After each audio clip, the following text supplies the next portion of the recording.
ప్రభు నామంలో చేరొచ్చిన మీ అందరికీ వందనాలు తెలియజేస్తా ఉన్నా. ఇప్పటి వరకు మరి దైవజనుడు సత్యం అన్న తను ఎలాగా అంజలి కుటుంబం నుంచి హైందవ కుటుంబం నుంచి రక్షింపబడ్డారు, తన యొక్క వ్యక్తిగత సాక్ష్యం మరియు ప్రభు యొక్క సేవకు సమర్పించుకొని ప్రభు సేవలో తాను వాడబడుతున్నారో తన యొక్క జీవితాన్ని గురించి వివరించారు. అందుని బట్టి ప్రభుని స్తుతిస్తూ ఉన్నాను. ఈ సమయం చేరొచ్చిన మీ అందరితో ప్రభు సహాయం చేస్తే ఒక అరగంట మీతో దేవుని వాక్యాన్ని పంచుకోవాలని ఆశపడతా ఉన్నాను. మత్తయి సువార్త 14వ అధ్యాయం, మత్తయి సువార్త 14వ అధ్యాయం 22వ వచనం. దయచేసి ఒకరు చదివి సహాయం చేయండి. మత్తయి సువార్త 14వ అధ్యాయం 22వ వచనం.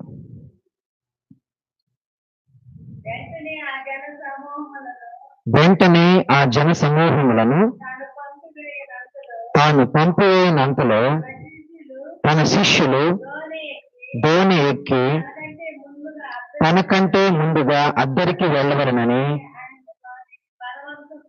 ఆయన వారిని బలవంతం చేసిన.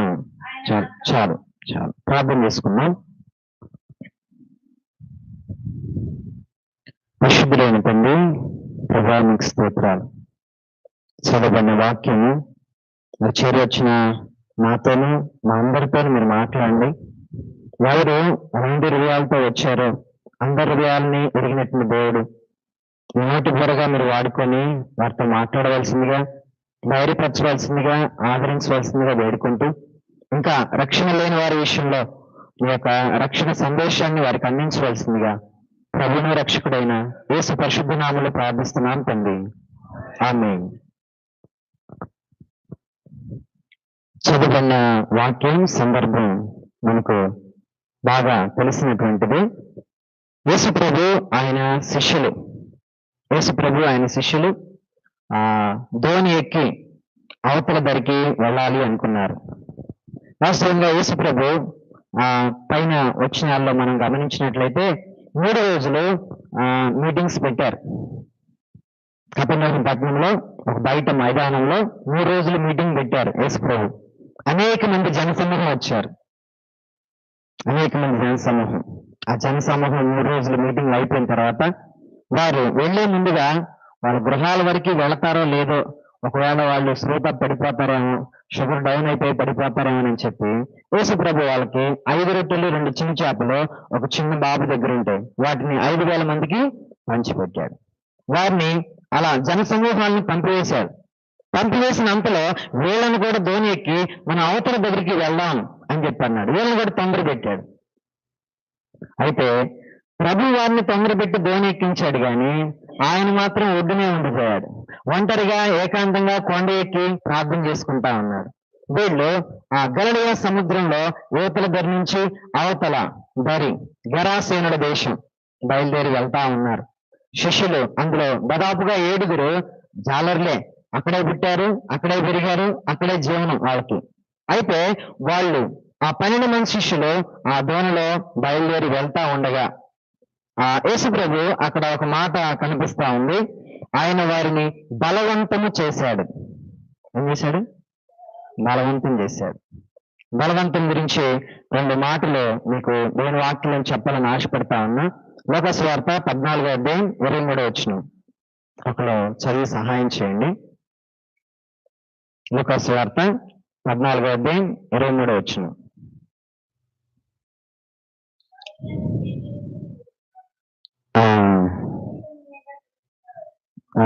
14వ వచనంలో అందుకు ఇందు యజమాని అనే మాట ఉంటుంది చూడండి. ఎన్నో వచనం? 23. నా ఇల్లు నిండినట్లు నీవు రాజమార్గంలోనికి కంచెలలోనికి వెళ్ళి లోపలికి వచ్చుటకు చాలు, అక్కడ వారిని బలవంతం చేయి. యేసు ప్రభు దేవుని రాజ్యంలో భోజనం చేసేవాడు ధన్యుడు అని చెప్తూ ఒక ఉపమానం చెప్పాడు. ఆ ఉపమానంలో విందు యజమాని ఎవరినైతే ఏర్పరచబడిన వారో వాళ్ళని పిలిచినప్పుడు వాళ్ళు, మేము 2 జతల ఎద్దులు కొన్నాం, అవి ఎలా ఉండే పరీక్షించడానికి వెళ్ళాలి. మేము పొలం కన్నా అది కరెక్ట్ గా కొలతతో ఉందో లేదో ఎక్కడ మేము చూసుకోవాలి. మేము పెళ్లి చేసుకున్నాం, మాకు తీరిక లేదు, మేము అటు ఇటు తిరగాలని చెప్పేసి సాకులు చెప్పారు. ఏర్పరచబడిన వారు సాకులు చెప్పి తప్పించుకుంటే ఆ విందు యజమాని రాజమార్గంలోనికి వెళ్ళు, కంచెల్లోకి వెళ్ళు, త్రోవ పక్కల్లోకి వెళ్ళు, ఎవరు కనిపిస్తే వారిని బలవంతంగా నా విందుశాలలోనికి తీసుకుంటా. బలవంతంగా ఎందుకు అంటే నా విందుశాలంతా నిండిపోవాలి. అది ఆ యొక్క ఉద్దేశం. ఈ బలవంతం గురించి పౌలు చెప్తున్నటువంటి మరొక మాట చూద్దాం. 2 కొరింథీ పత్రిక 5వ అధ్యాయం 14వ వచనం. 2 కొరింథీ పత్రిక 5వ అధ్యాయం 14వ వచనం. క్రీస్తు ప్రేమ మమ్మల్ని బలవంతము చేయుచున్నది. ఎలాగనగా చాలు, క్రీస్తు ప్రేమ మమ్మల్ని బలవంతం చేస్తుంది. అందరి కొరకు ఒక వ్యక్తి చనిపోయారు. ఎవరైనా ఎవరైనా యేసుక్రీస్తు వారు అందరి కొరకు ఆయన చనిపోయాడు. మరొక చోట రాయబడుతుంది, ప్రతి మనుష్యుని కొరకు మరణమును రుచి చూచున్నట్లు. ప్రతి మనుషుని కొరకు ఆయన ఏం రుచి చూశాడు? మరణాన్ని రుచి చూశాడు యేసు ప్రభు. ఇక్కడ మనం చదివినటువంటి మూలవాక్యంలో యేసు ప్రభు అద్దరికి వెళ్ళాలని శిష్యులను బలవంతం పెట్టాడు. తన విందుశాల నిండాలి అని చెప్పి విందు యజమాని కూడా బలవంతం పెట్టాడు. పౌలు కూడా క్రీస్తు అందరి కొరకు చనిపోయాడు, నా ఒక్కడి కొరకే చనిపోలేదు, నన్ను ఒక్కడిని రక్షించడానికి రాలేదు. ప్రతి వంశంలో, ప్రతి జనంలో, ప్రతి భాష మాట్లాడేవాళ్ళు, ప్రతి కులంలో ప్రతి ఒక్కరిని ఆయన రక్షించడానికి వచ్చాడు. అందుకనే ఒక వాక్యం ఇలా ఉంటుంది, ప్రయాసపడి భారం మోస్తున్న సమస్త జనులారు. ప్రతి ఒక్కరు మోసేటువంటి భారము పాప భారము. దీని యొక్క ఫలితము మరణం.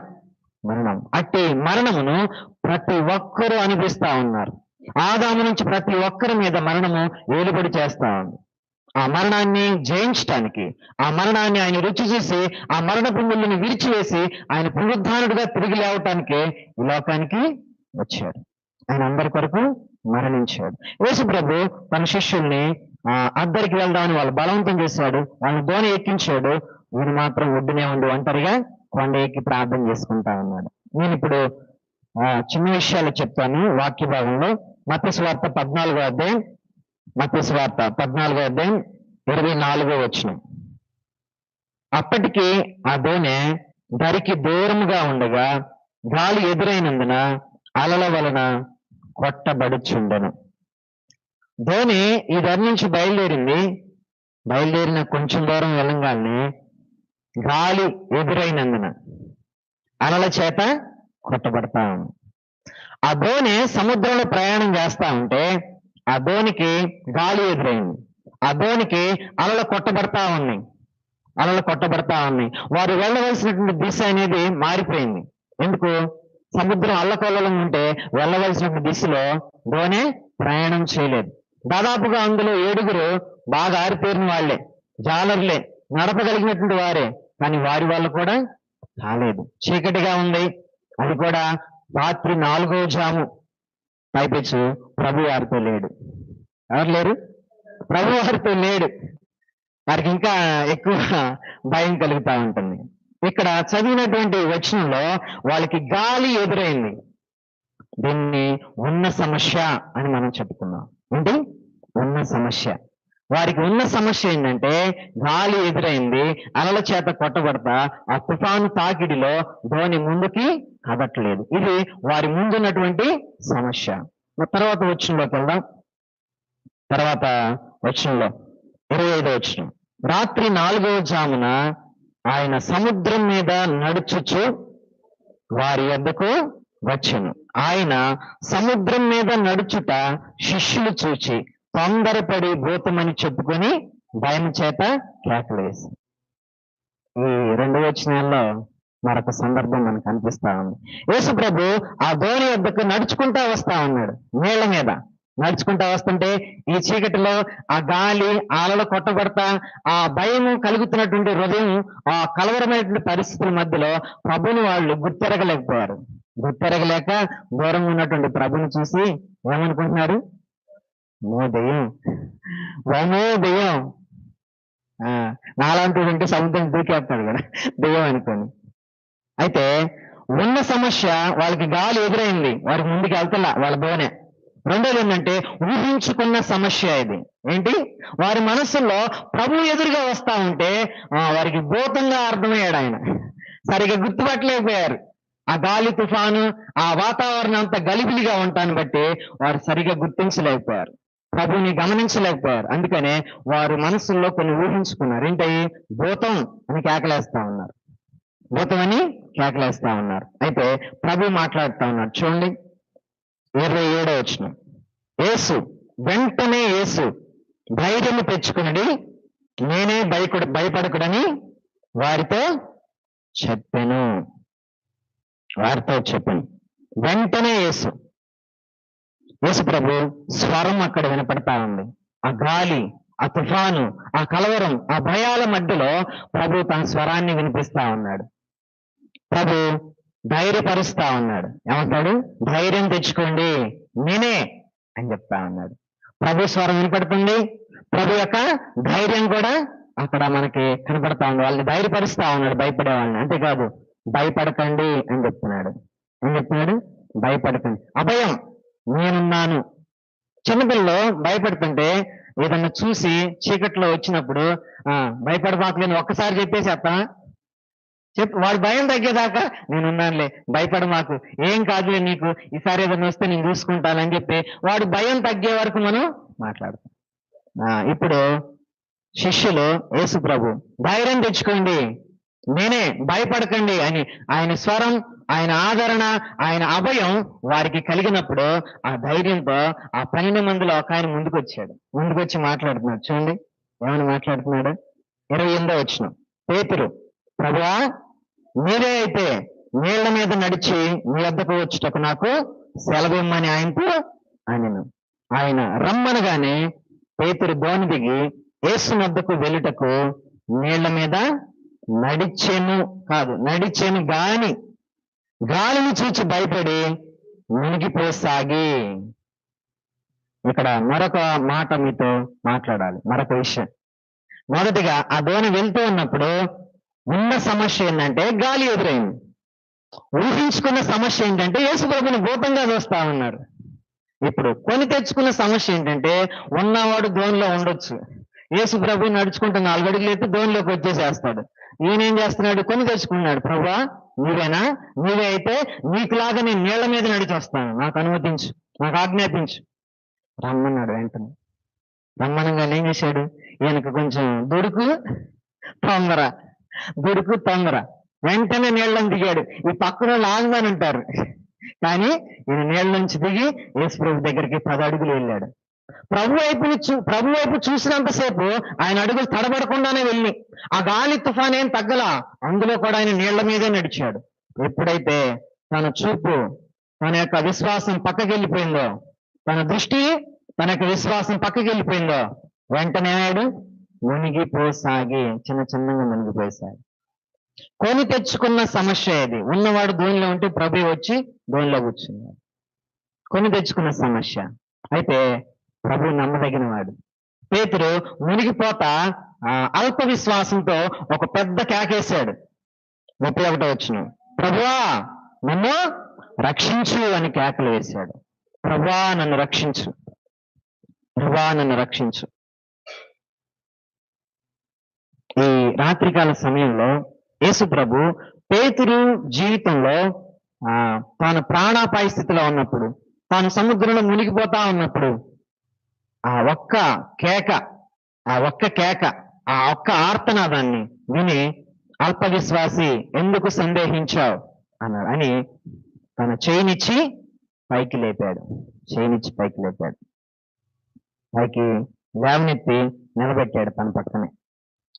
ప్రభువా నన్ను రక్షించు అనేటువంటి కేకలో ఎవరైతే ప్రాణాపాయంతో ఉంటారో, ఎవరైతే బాధల్లో ఉంటారో, ఎవరైతే సమస్యల్లో ఉంటారో, ఇప్పుడు నేను 3 సమస్యలు చెప్పా. ఉన్న సమస్య, ఊహించుకున్న సమస్య, కొని తెచ్చుకున్న సమస్య. ప్రతి మనిషికి 3 ఉంటాయి. ఉన్న సమస్యలో కొన్ని ఊహించుకుంటాం, రేపేం జరిగిద్దో, రేపు అనుకున్నట్టు జరిగిద్దా, లేకపోతే ఏమన్నా జరిగిద్దా, ఎట్లాగా ఊహించుకుంటా ఉంటారు. కొంతమంది ఊహించుకొని రేపటి గురించి ఈ రోజే భయపడతారు.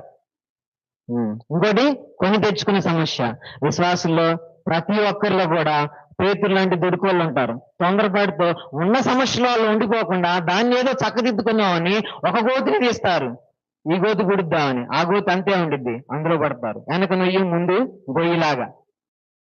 కొన్నిసార్లు కొని తెచ్చుకునే సమస్యలు, రాత్రికాల సమయం, ఉన్న సమస్య అయినా, ఊహించుకున్నటువంటి సమస్య అయినా, కొని తెచ్చుకున్నటువంటి సమస్య అయినా, ప్రభు ఎలాంటి సమస్యలో ఉన్నా కూడా ఆయన మనల్ని రక్షించుటకు సమర్థుడు. మరి ముఖ్యంగా ఆయన ఈ లోకంలోనికి వచ్చింది తన ప్రజలను వారి పాపముల నుండి రక్షించడానికి.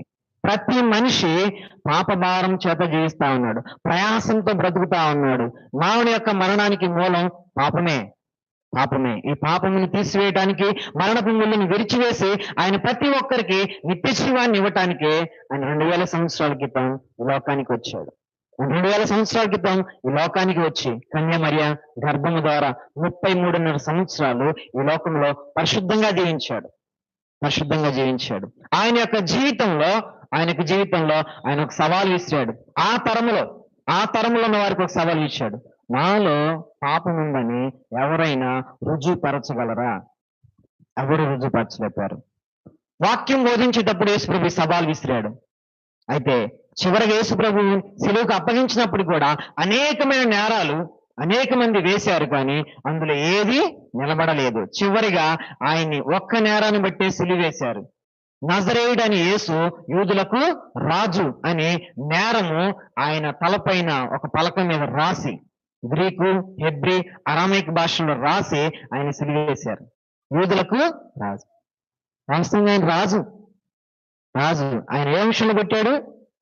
దావీదు, యోధా వంశంలో పుట్టాడు. దావీదు గోత్రంలో పుట్టాడు. ఆయన రాజుగానే పుట్టాడు, రాజవంశంలో పుట్టాడు. దావీదు సంతానములో ఆయన రాజుగా పుడతాడని, తన ప్రజలను పరిపాలన చేస్తాడని వాగ్దానం. ఆయన ఆ తరంలో రాజే కాదు, యూదులకు రాజే కాదు. తిమోతితో పౌలు అంటాడు, సకల యుగములలో రాజు. ఆయన ఎన్ని యుగాల్లో రాజు? సకల యుగములలో రాజు. ఆయన రాజు అయి ఉండి ప్రతి మనిషి మోస్తున్నటువంటి పాప భారాలని, ప్రతి విధమైనటువంటి పాపంలో వచ్చేటువంటి శాపాలని, వాటన్నిటి నుంచి విడిపించడానికి కలవరి శిలువలో ఆయన మరణించాడు. మరణించేటప్పుడు ఆయన శిలువ మీద ఉన్నటువంటి ఆ 6 గంటల్లో 7 మాటలు పలికాడు. 7 మాటల్లో నేను 2 మాటలు చెప్తాను. ఒకటి, నా దేవా నా చేయందుకు విడిచిపెట్టావు. యేసుప్రభు సిలువలో పలికినటువంటి 7 మాటల్లో ఈ మాట బిగ్గరగా కేకవేశాడు. బిగ్గరగా తట్టుకోలేకపోయాడు. ఎందుకో తెలుసా? తండ్రి తన చేయిని విడిచిపెట్టాడని.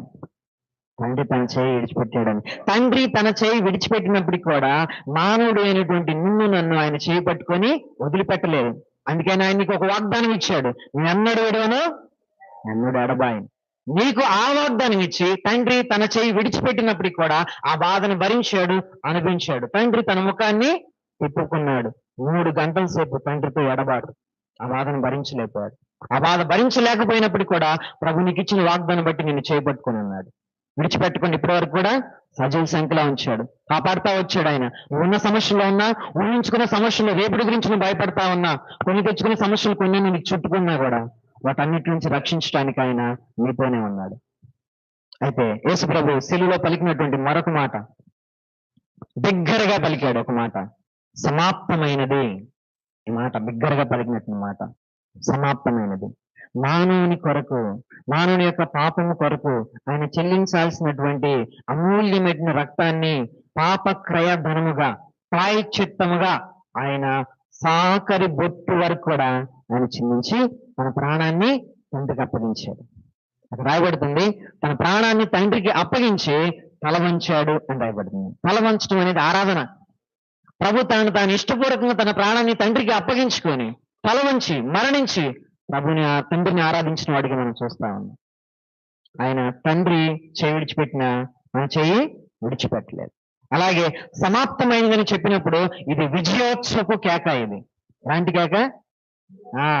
ఆదాము నుంచి ప్రతి మనిషి పాపాన్ని బట్టి మరణిస్తా ఉన్నాడు, మరణానికి భయపడతా ఉన్నాడు. అలా మరణ భయం చేత జీవిత కాలం అంతా దాసుడిగా, మరణానికి దాసుడిగా ఉన్నటువంటి మానవుణ్ణి విడిపించడానికి యేసుప్రభు ఈ లోకానికి వచ్చాడు. రాత్రికాల సమయంలో ఉన్న సమస్యలకి మనం భయపడుతున్నామా? ఊహించుకున్న సమస్యలతో మనం జీవిస్తా, రేపటి గురించి చింతిస్తా, నెమ్మది లేకుండా మనం నిద్రపోతా ఉన్నామా? నిద్ర లేని రాత్రులు మనం గడుపుతున్నామా? అంత మాత్రమే కాదు, మన సమస్యలు మనమే చక్కబెట్టుకోవాలని చెప్పేసి మన తొందరపాటుతో కొన్ని నిర్ణయాలు తీసుకుంటూ, కొన్ని ముందడుగులు వేస్తూ కొన్ని సమస్యలు కొని తెచ్చుకుంటున్నామా? ఉన్న సమస్యలు కాక. అదేమైనప్పటికీ కూడా రాత్రికాల సమయం పేతురు వలె ప్రభువా నన్ను రక్షించు అని నువ్వు కేకలు వేస్తే, ఈ సమయంలో ఇక్కడ ఉన్నటువంటి వ్యక్తుల్లో నువ్వు ఒకవేళ ఇంకా ప్రభువుని నమ్ముకోకపోతే, ఒకవేళ ప్రభుని నమ్ముకున్న వ్యక్తి అయినా కూడా నీ జీవితంలో ఇటువంటి సమస్యలు ఏమున్నప్పటికీ ప్రభా నన్ను రక్షించు అని నువ్వు కేకలు వేస్తే, ఉన్న పాటున ఆయనని రక్షించడానికి తన యొక్క దక్షిణ హస్తాన్ని చాపుతాడు. ఆయన చాపుతాడు, నిన్ను రక్షిస్తాడు. నీ పాపములన్నిటినీ ఆయన తన యొక్క అమూల్యమైన రక్తం చేత కడిగి పరిశుద్ధపరుస్తాడు. అంతేకాదు నిత్యరాజ్యానికి నిన్ను వారసురాలుగా, నిత్యరాజ్యానికి నిన్ను వారసుడిగా జీవగ్రంథంలో పేరు లిఖిస్తాడు. ఆయనే నీకు మంచి కాపరిగా నిన్ను నడిపిస్తాడు. ఇక మీదట ఇంక నేనన్నాడు ఆయన విడిచిపెట్టడం. పేతురు ఇలా రక్షించమని కేకలు వేసినప్పుడు ప్రభు పేతురుతో చెప్పిన మాట, అల్ప విశ్వాసి సందేహం గురించి ఒక మాట చెప్తాను. సాతాను మన యొక్క జీవితాల్లో పెట్టేటువంటి మొదటి ఫలం, ప్రథమ ఫలం ఏంటంటే సందేహం. సాతాను మనుషుల యొక్క జీవితాల్లో, సాతాను విశ్వాసుల యొక్క జీవితాల్లో నాటేటువంటి ఒక ఫలం, మొట్టమొదటి ఫలం అది కూడా సందేహం.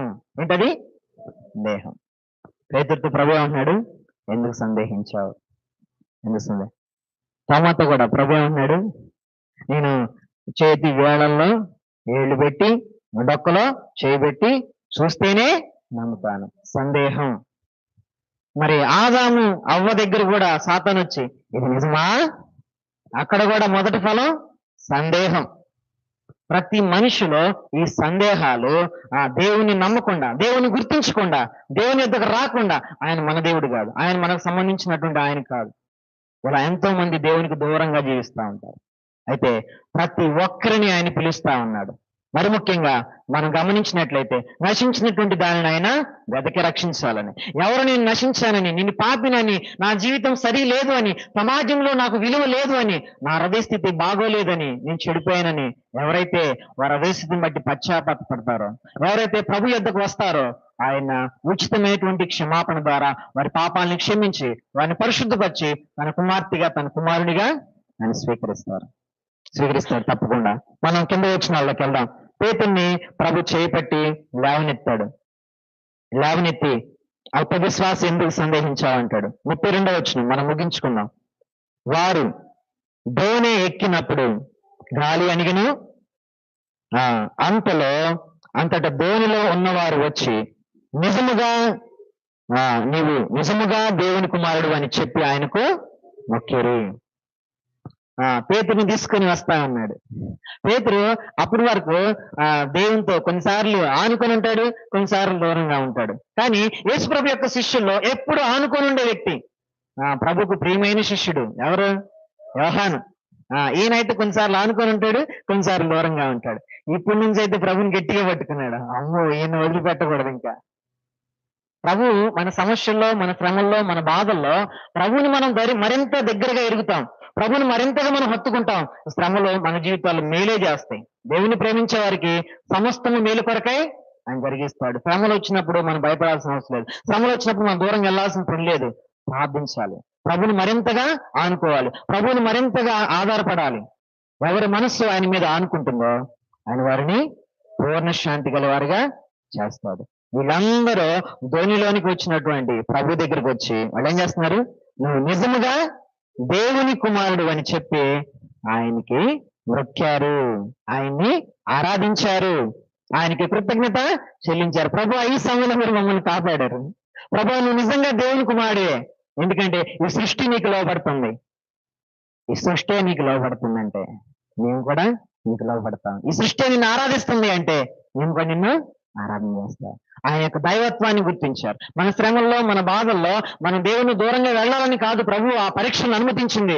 ప్రభువుకు మరింతగా మనం సమీపంగా రావాలని, మన విశ్వాసంలో ఎదగాలని, మన విశ్వాసం స్థిరపడాలని, మరింతగా మనం ఆయనకు ఆనుకోవాలని, ఆయన దైవత్వాన్ని గుర్తించి ఆయన శ్రమల్లో కూడా మనం యోగువలే ఆరాధించాలని ప్రభు మనల్ని ఆశిస్తా ఉన్నాడు. అందుకనే ఆ శ్రమలు అంతే.